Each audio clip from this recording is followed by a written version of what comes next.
I'm gonna make this jacket more iconic than I think I'm going to. This will be my replacement for blankets. Anyways.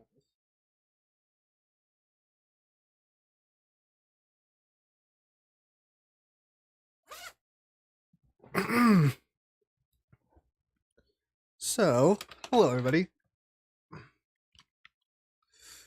I guess I'll just get straight to the point here. Let me just first move this over to here.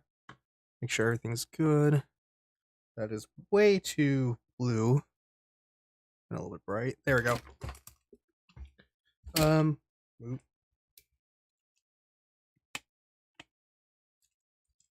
Okay. Put that there. Okay.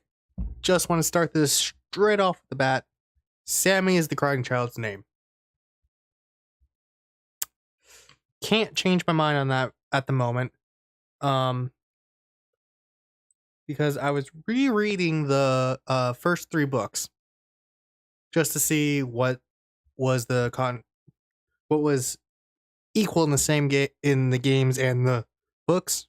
Obviously, Charlie becoming a robot does not happen in the games, but it does happen in the books. But the thing that goes between the both is Charlie is Henry's daughter. The one thing that also bugs me is that in 1983, supposedly in the books, that is when Charlie is killed. And in the books, she is taken at in Freddy Fazbear's Pizza. Not Freddy Fazbear's. Fredbear's Family Diner. And apparently she had a twin called Sammy. Most of the people would say, oh, he's actually fake. But in the reveal of her being taken instead of Sammy, William acknowledges that Sammy existed. Because he says he was not taken, you were. I don't know if that's the exact quote, because I don't have the book in front of me right now. But that was what he said. He confirmed that he existed. The weird thing about it, actually, I do have to look up something. Charlie, Emily. I spelled Emily wrong. Charlie Fnaf. Okay, we're gonna go off the novel image of her. Okay. So let me just. Nope, that's not gonna work. Screen capture.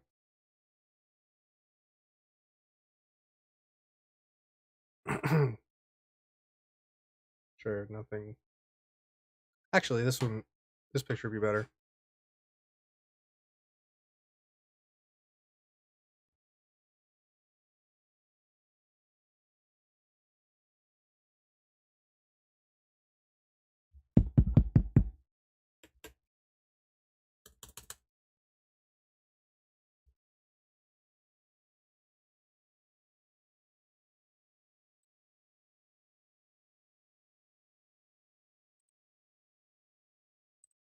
Okay. So this shows right here. Charlie has brown hair. Wears a lot of purple for some reason. Don't know why. She literally starts off, I think, in the first book when she's meeting. Yeah, she even in the novel, even at the end, she wears purple. Do I believe this is this Charlie? No, I think it's a different version of this one. I think it's one of that. But I want to look up something else. Crying child, Fnaf. Oh my god, Fnaf 4. So images. Let's go. I guess here. Nope. This one. Nope. There you go. That's better. Brown hair with a tuft here. So let's get. No, that's not the best version. I guess that's the best one. So they're both renditioned to have black or brown eyes, depends on which one you use here. I'm gonna think because this is I'm gonna use the graphic novel version. This one has black eyes. Black eyes probably because it's 8-bit. But I just want to prove more of that. I think because of multiple reasons. One starting with um we all know that Fredbear's Family Diner, when the bite victim, crying child, is bitten, is 1983. Just because of the um TV and the secret code in this location. Yes, that is true. But there was one thing that always stuck out was that the crying child saw something beforehand. I don't think I can actually play anything like that, but um this crying child saw something beforehand, and then the character's saying, "Do you remember what you saw? Don't go that way." In the books, Sammy and Charlie were at a Halloween party in 1982. I think that was the year.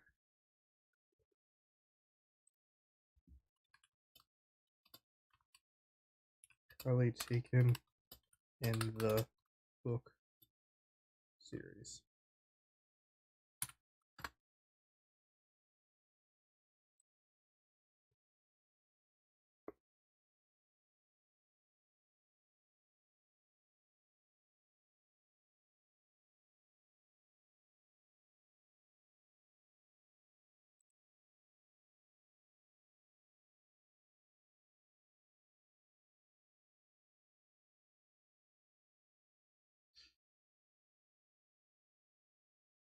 Yep, here it is.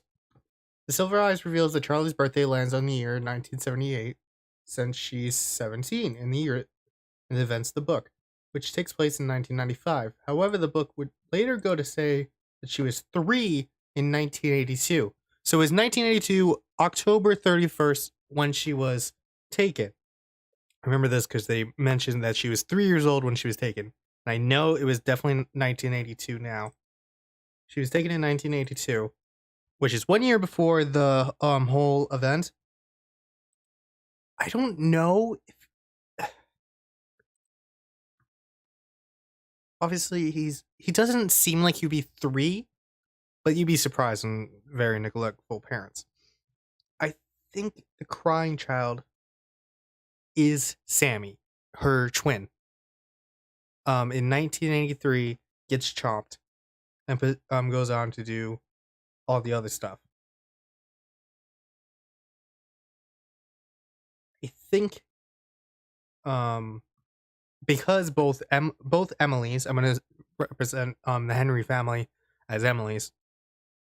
They both go on to have very important lore elements. Charlie is the marionette, which is huge in this series. Then it's Sammy, crying child, that supposedly goes in Golden Freddy, which even looks like the vengeful spirit. I don't know what is this middle picture.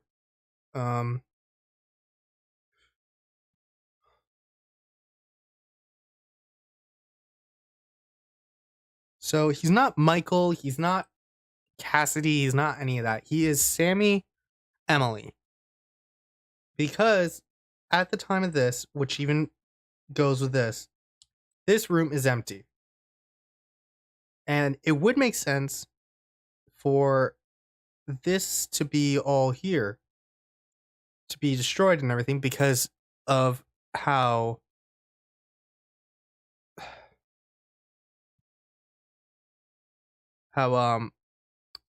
Charlie acts. She has the same mindset as Henry.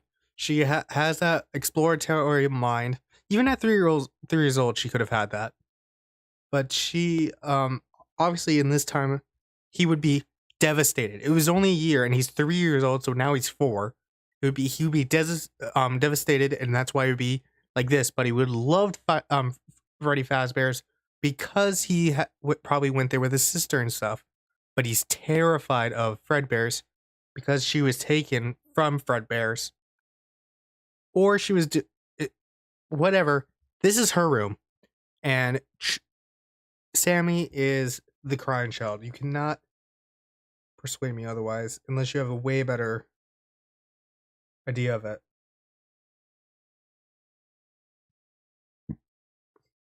I don't think he's Michael. He's definitely not Michael.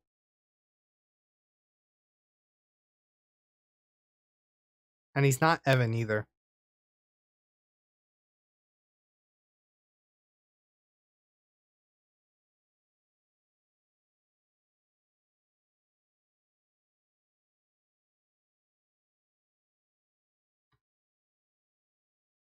I also want to mention that there's no way that we are the crying child in FNAF 4 either, because this is our room while he's awake. There's no closet or doors on the sides. His room goes straight up. Or forward if you want to go that way. And goes out and goes into a hallway. There's no other doors here. Even his layout of his house, I've remade it in Minecraft a couple times. I don't have it anymore.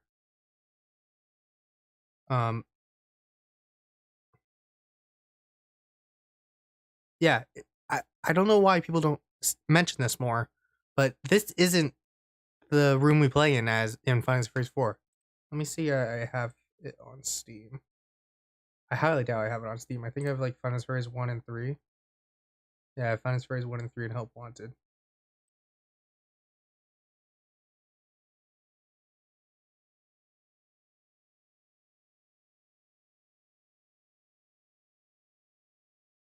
Yeah, I want to know when this is coming out. Anyways, go on. Yes, he is. Sammy is the crying child's name. We've been looking for it for years. You can even ask MatPat about it. There is no doubt in my mind that Sammy is the crying child. I don't think it's Evan. I think that would be stupid if it was Evan, like people have been mentioning. Sammy would make so much more sense because he is the twin also.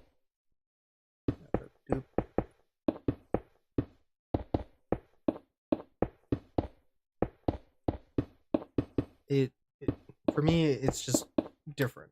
Let me just pull up something. I've been going back with the Finance of with MatPat's videos.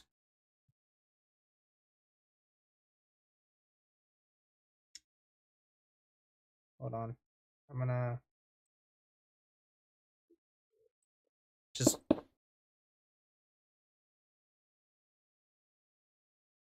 how do I edit? Oh, here it is.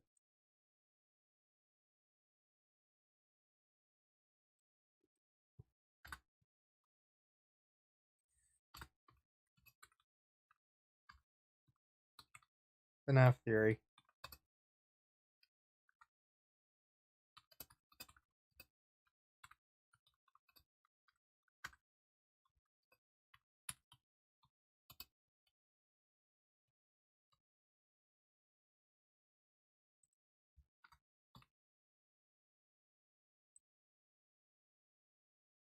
There we go. Anyways, moving on to MatPat. So yes, I was listening to. Oh, that's cool. To MatPat and all that a lot more. History. No, I need the Fnaf game theory.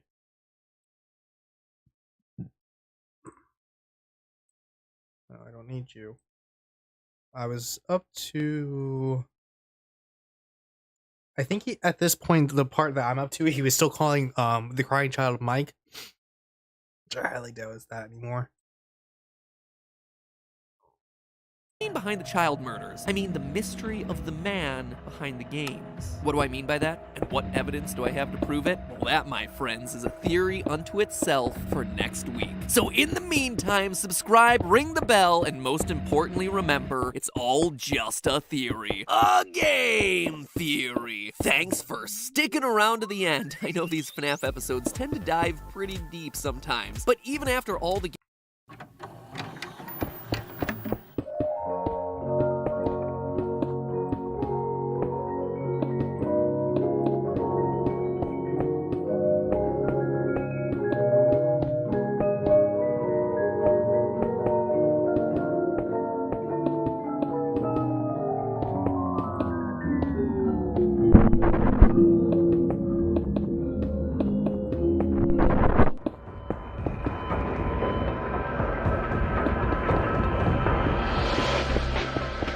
Hello, Internet! Welcome to Game Theory, where today we continue our analysis of FNAF's newly released ghost stories, The Fazbear Frights. Last week we covered the majority of this book's key reveals, including the massive bombshell where we visit what is chronologically the earliest Freddy Fazbear's Pizza we've yet seen, a location that we have never visited before. So I want to state right now that this statement is not true because, well, it is true, but not at the same time. 1985 was already mentioned as 5 kids being murdered, or not murdered, missing, at the original Freddy Fazbear's next to Fredbear's. But in this timeline, Fredbear's is already gone. I just want to mention that now. Also, if you want to see why I'm saying Sammy is the grind child, go back to the beginning of the live stream. I start with that. But with this story, in the first book, which is taking place in 1995, 10 years after the disappearance of Michael and 5 other kids. Actually, I think even the 5 other kids were even earlier than that. They were like probably before that, because Michael in the book was 1985 when he went missing, and he ended up possessing Golden Freddy in the story. There was 5 kids before that, so I'm gonna assume probably 1983 or even a little bit later than that, when Fredbear's was open and thriving, and before and after Charlie was killed. In any of this series canon, but one that we know to have existed somewhere in the background since the release of FNAF 2. With 6 murders set in 1985, it makes it very likely that this was the mystery location to have closed down the franchise before its grand reopening 2 years later in 1987. And that, loyal theorists, is why I scrounged through every scrap of FNAF content out there, and entered the Stitch Wraith over here. Scott throws out ideas and I'm just digging through his dumpster hoping to cobble it all together into a workable body theory thing. Whatever. As that silly children's workbook taught me years ago, some of the biggest lore reveals in this franchise can happen in the unlikeliest of places. Yeah, we're gonna reveal Golden Freddy's name in this children's workbook word search. Fantastic. Yay! Actually, it was fantastic. I thought it was a brilliant way to do it. That said, I will not forgive dabbing Chica. Never. Truly a cursed image. But you see, I think there was one other massive lore reveal hidden in Fazbear Frights, buried amongst the tales of Extreme Makeover, Robot Edition, and Ball Pit Time Machine. A lore reveal that is absolutely worth our time exploring today. A lore reveal that introduces us to a character who's been helping to pull the strings since the very beginning. One who's been misleading us about the horrors of Fazbear Entertainment. Someone whose importance goes far beyond just the 40 pages he appears in throughout this book. I think Into the Pit may have just introduced us to the creator of these games. And I'm not talking about Scott Cawthon. Let me explain. One of the strangest inclusions in FNAF VR Help Wanted was a reference to a game. So I want to state that he's going to already explain this. This indie game developer is part of Silver Parasol or something like that. I think that was the made up name they went with, and they had to remove it because of it's just confusing of marketing. But they wanted to make sure that this guy is not Scott Cawthon, It could look like him. It doesn't matter. We'll just say it looks like him. Scott Cawthon even stated that he is not part of this.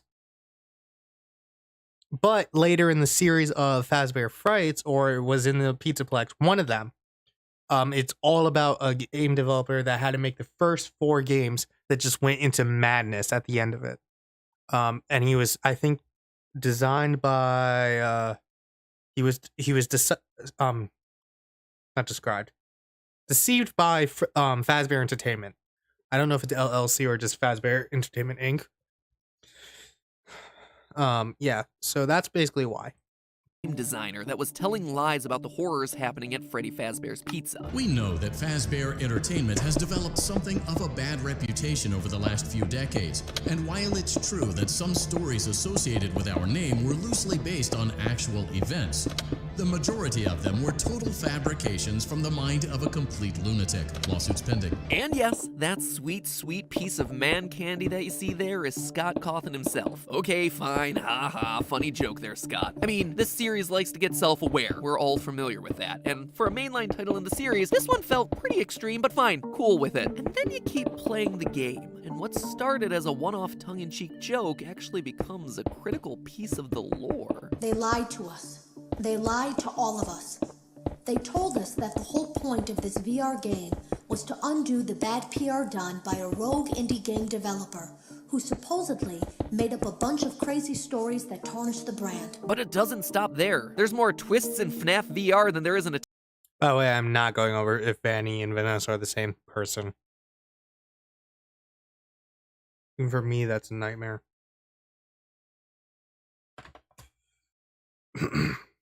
Anyways, continuing. Typical M. Night Shyamalan movie. Fazbear Entertainment hired the game developer. Those indie games were designed to conceal and make light of what happened. This isn't just an attempt to rebrand. It's an elaborate cover-up. The whole thing starts with like, oh, this game designer is a joke. Psych! No, he's not. He's actually critical to the lore and is exposing the crimes happening at these restaurants. Booyah, fooled you again. He's actually one of the villains. When the dust actually settles on this plot development, what we're left with is a game designer looking like Scott Cawthon, hired by Fazbear Entertainment to make indie games, the games that we've all been playing up to this point, in order to misdirect us away from the real lore of the story. So of course, I did an episode all about how Scott Cawthon is the villain of FNAF. Let me rephrase what we just heard. Scott is one of the bad guys. He was lying to us. If FNAF VR's tapes are to be believed, pretty much everything we know from the first 3, at least, but maybe even 4, 5, heck 6 games, could all be thrown out as complete fabrications created by Scott Cawthon for the sole reason because he was paid off by Fazbear Entertainment. Except I was wrong. Nothing new to be sure, but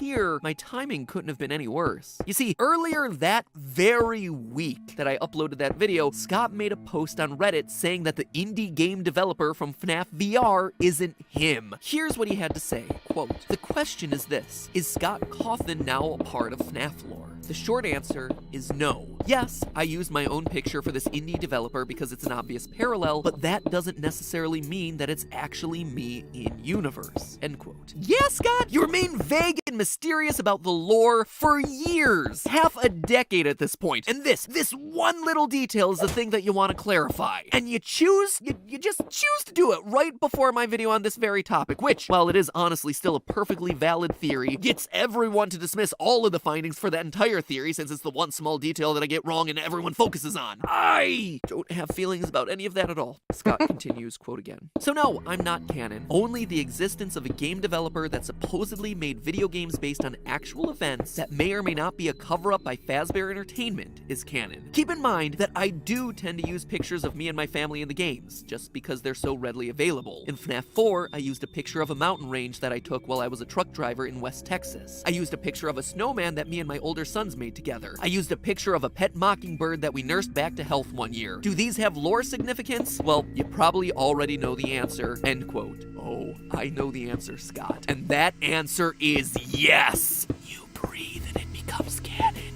My ever-decreasing sanity aside, it does leave open the door as to the identity of who this rogue indie developer is. And I think that Fazbear Frights' story Into the Pit reveals to us who it might actually be. This is not Admittedly, correct. this is a bit looser of a theory, but I think it's one worth discussing. I believe I don't think our it's Oswald. secret game Well- designer, the one who's been lying to us through these games, is the story's main character, Oswald, the little 10-year-old boy who winds up in a time-traveling ball pit to visit the 1985 murder scene of Freddy Fazbear's Pizza. I believe he grows up to be hired on by Fazbear Entertainment to create these games. Now, that might seem like a stretch for a character that we only get to know in the span of 40 pages, but holy Ballora, is there a lot of evidence in those 40 pages to back that assertion up. Shortly into his story, Oswald is shown to be obsessed with animatronics for no apparent reason. Quote from the book: "He didn't know why, but lately he'd been drawing mechanical animals, bears, bunnies, and birds. He imagined them being human-sized and moving with the jerkiness of robots in an old science fiction movie. Sometimes he drew the animals' exposed metal skeletons or sketched them with the fur peeled back. It was a creepy effect, like seeing a person's skull peeking out from beneath the skin."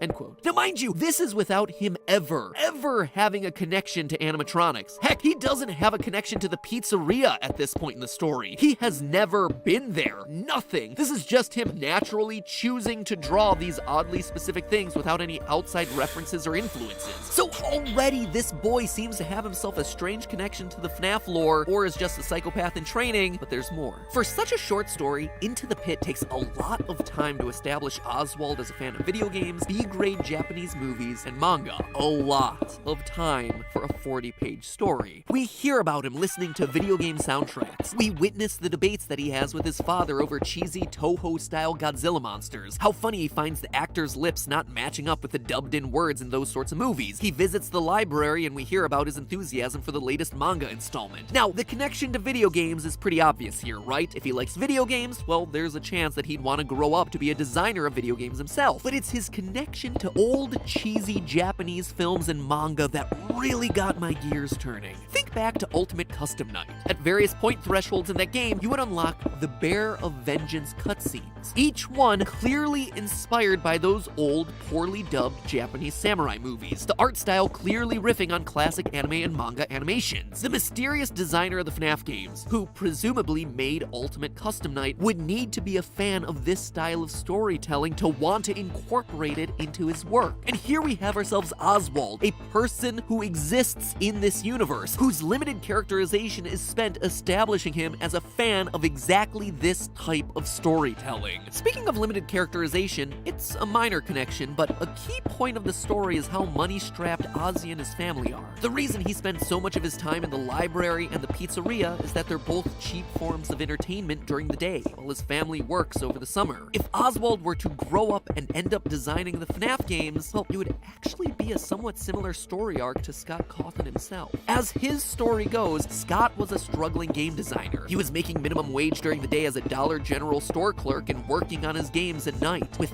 none of them going anywhere, many of them being poorly received. The first Freddy's game was the one where all of his years of hard work and grinding finally paid off. There's obviously a lot more to that story, but suffice it to say, Oswald seems to be a character after Scott's own heart, coming from modest means, a fan of nerd culture. So to see Ozzy be the in-universe programmer of these games, to be Scott's literal in-universe stand-in for himself, well, it doesn't seem like that much of a stretch. But okay, saying our designer was this kid who draws spooky animatronics, comes from a low to modest income family, a story similar to Scott, and likes video games and anime is still a bit of a stretch, right? Describes like 90% of kids. Okay, well, maybe not all kids have a psychic connection with a decades-old murder restaurant, but the rest of it, sure, pretty generic kid. Here's the thing though, we're not just talking about Oswald's character traits here. If you look at Ozzy's experience with the Fazbear restaurant in this story, you could see where he'd be inspired to include certain game elements that we ourselves have played through. The first and most obvious is Jeff, the current owner of Jeff's Pizzeria, the pizzeria that took over the abandoned Freddy Fazbear's and Oswald's time. He's described in the book like this, quote, "Jeff was creepy too. He looked 100 years old but was probably just 30, with those heavy-lidded bloodshot eyes, the stained apron, and the slow speech and movement. He was like a zombie pizza chef."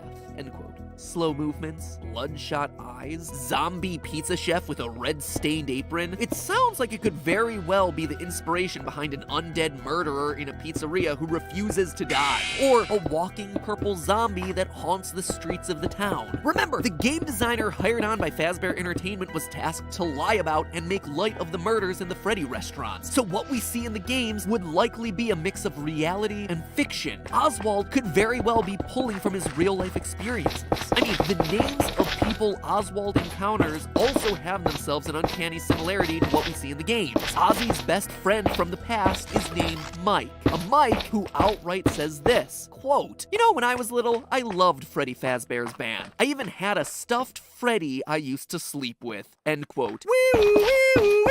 Sorry, that's the lore connection alarm. It goes off anytime someone makes a passing reference to Fnaf 4. In that same conversation, Mike also reveals that he has himself a sister. Sorry again. And then they also talk about how creepy clowns and dolls are. Apologies, that's my other alarm. That's the sister location revelation alarm. Anyway, it doesn't seem to be Mike Afton or Mike Emily. Oh, you can bet I checked into that one. But these conversations could certainly have inspired Oswald to make a character named Mike, who lives and loves the Freddy Fazbear franchise, who has himself a favorite Freddy plush, who has a sister who loves dolls and becomes a really creepy clown doll hybrid who commands an army of dolls herself. Later in the book, Oswald meets a girl named Gabrielle, who loves Greek myth and gives him the courage to fight back against Golden Bonnie. Gabrielle is a very random character, but one with, again, a very important name. One that is, once again, shockingly similar to one of the kids that we find on our gravestone, Gabriel. Even the theme of this short story could have inspired Oswald's games. You see, after Oswald uncovers the 1985 murders, his dad gets sucked into the time travel pit by Golden Bonnie. Okay, I probably should utter what I mean by my title here. Sammy, Emily, is from the books, is the twin of Charlie Emily.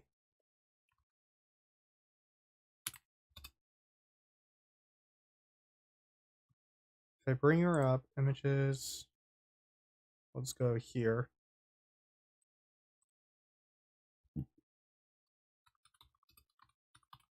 And Charlie Emily was killed in 1982.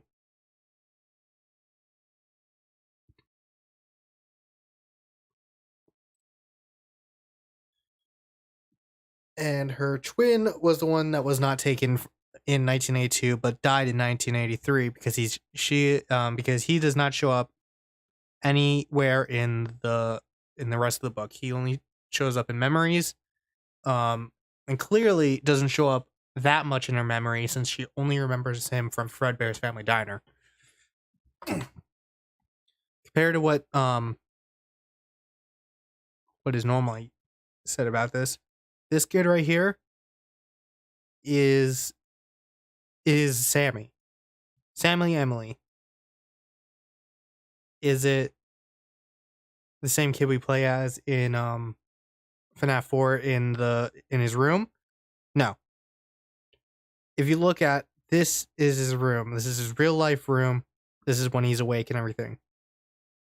He only has one door and nothing else. No closets, anything. Even here, his plush has no head.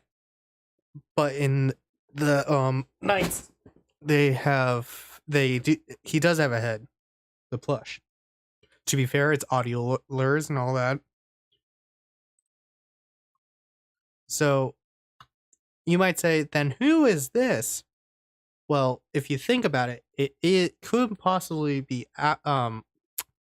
Michael Afton and all that.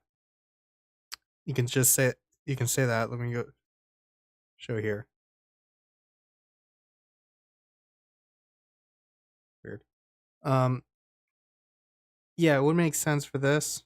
I think this is 3 guys, 1 girl. I can't tell with Chica. These are definitely short hairs, but this one, because it's blocked by Freddy's mask, I can't tell. Is there a better scene? No, apparently not.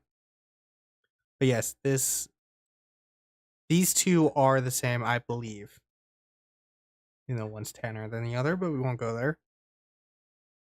The reason I think it's Michael, because Michael Afton could be just a caretaker. It doesn't even have to be an older brother. If you notice in the FNAF 4 house, there's only 2 bedrooms.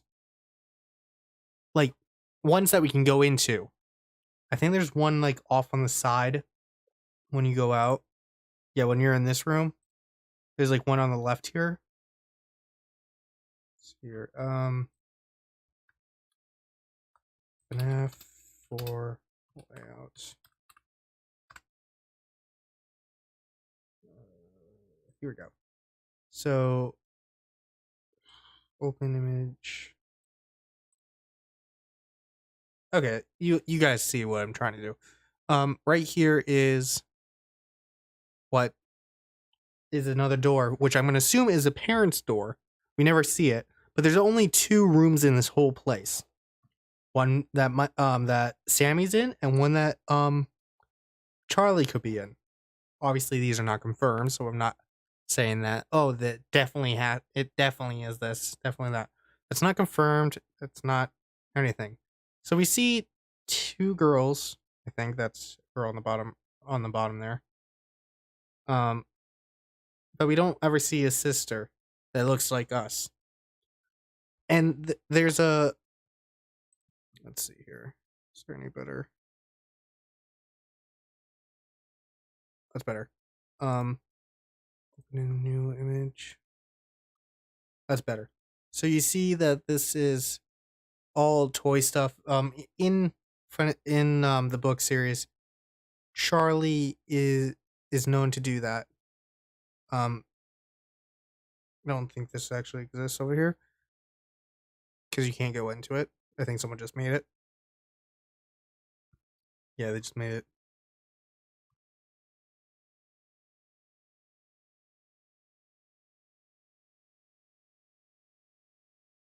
I don't think that one I can use.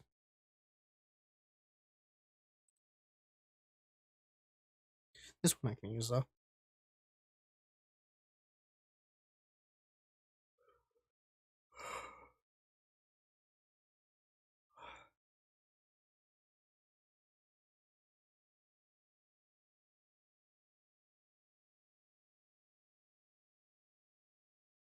But again,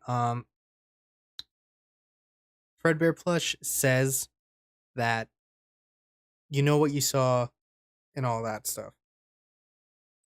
And if you see here that one door, that would be here. We're going off the bed. Actually, the bed location's not even in the same place. So clearly they've either moved or something like that. This room is different than this one. Looks more like the house than this one. This one looks like his house. So this one, I believe, is the crying child's house. This one is the one we play in. This is obviously the other hallway. But this is the crying child's one. Because if you see, it's exactly the path to Fredbear's.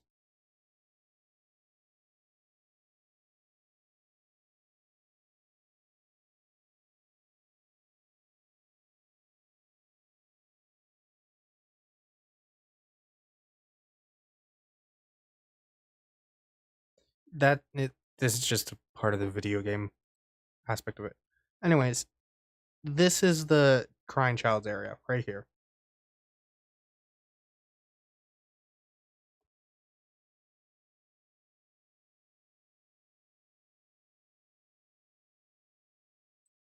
I'm not even going to go on what's going on there. I don't have any way to just edit over it. But yeah, this is the crying child's layout. If you look to this picture, we can just look here. Up, right. Yep, this is definitely the crying child's. So this area is crying child. This area is what we play in. So is this area during the nights. But here is the actual house. So the weird thing is, this is to the main atrium, I think it is. Or main show stage, I'm not sure what it is. This is to where the secret office is. So this is the place that it's exactly watching. So this is definitely the place it's watching over here. Over here is not as much because this is Funtime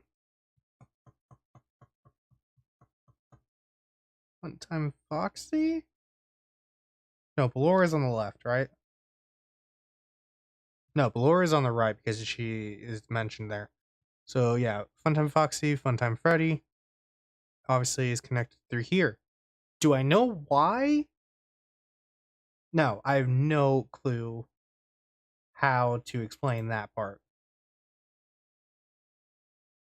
I don't want to know what this is right now.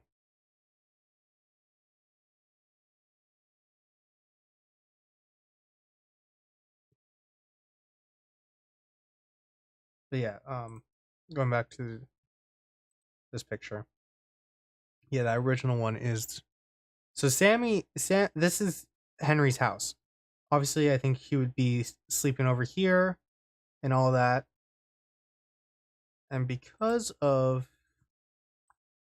where this is located, this would go straight to the atrium where Baby is. Which, as they point out in this one, explains why she was put into the Finest Freddy's thing. It doesn't explain Funtime Freddy if you do use that logic, though. I want to know what these systems are, because this one's interesting. The hell? That's never mind.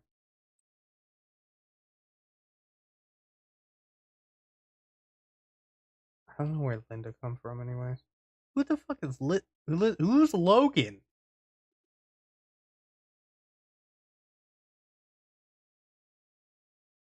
Okay, anyways. Go on here. I think, yes, this is the Afton's house. This all right here is the Afton's house. This one is the Henry's house. So I think we see both of them. The question is, which house do we see that is on the hill? Easily, it's William's house.